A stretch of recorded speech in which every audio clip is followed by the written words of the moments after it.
देवा टकली कर रे बाबा, मला एकदाची टकली कर. का पुरुष टकले आहेत तेवढे बस नाही का? अहो काय करू, बॉबकट करायला सुद्धा केसच राहिले नाहीत. पूर्वी आई आजी घरीच तेल करायच्या. दाट लांब सडक सुळसुळीत केस असायचे, गळायचेच नाहीत. पण आता आई आजीलाच तेल करता येत नाही ना, मग काय करायचं? काळजी नको, तोडकर संजीवनीनं तयार केलेलं आई आजीच्या हातचं तेल केस प्रभा आल्मंड प्लस तेल. लहानांपासून मोठ्यांपर्यंत उपयोगी तोडकर संजीवनीचे केस प्रभा सर्वत्र उपलब्ध.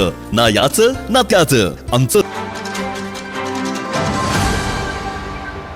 गरज नसलेला शक्तीपीठ महामार्ग रद्द व्हावा ही आमची भूमिका आहे आणि मग कोल्हापूर जिल्ह्यातला मोर्चा आम्ही या ठिकाणी काढलेला. आता एक 15 मिनिटात या मोर्चाला प्रत्यक्ष सुरुवात त्या ठिकाणी होईल. चला आता सुरुवात झाली ठिकाणी.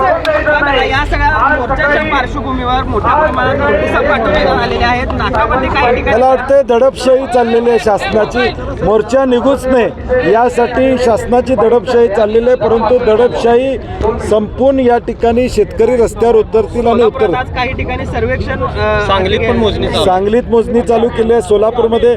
मग तुम्ही शेतकरी इकडं मोर्चाला आल्यावर मोजणी का करताय? हिंमत असेल तर शेतकरी असताना मोजण्या करा, तारखा द्या, मग शेतकरी आमचे दाखवतील मोजणीला आलेल्या लोकांचं काय करायचं ते. काय सरकारला अल्टिमेटम असणार आहे किंवा नाही, आम्ही आज दुपारी परत बसू आणि त्याच्यानंतर 12 जिल्ह्याची भूमिका या ठिकाणी निश्चित करू. ताज्या घडामोडी पाहण्यासाठी माझा महाराष्ट्र न्यूजला आजच सबस्क्राईब करा.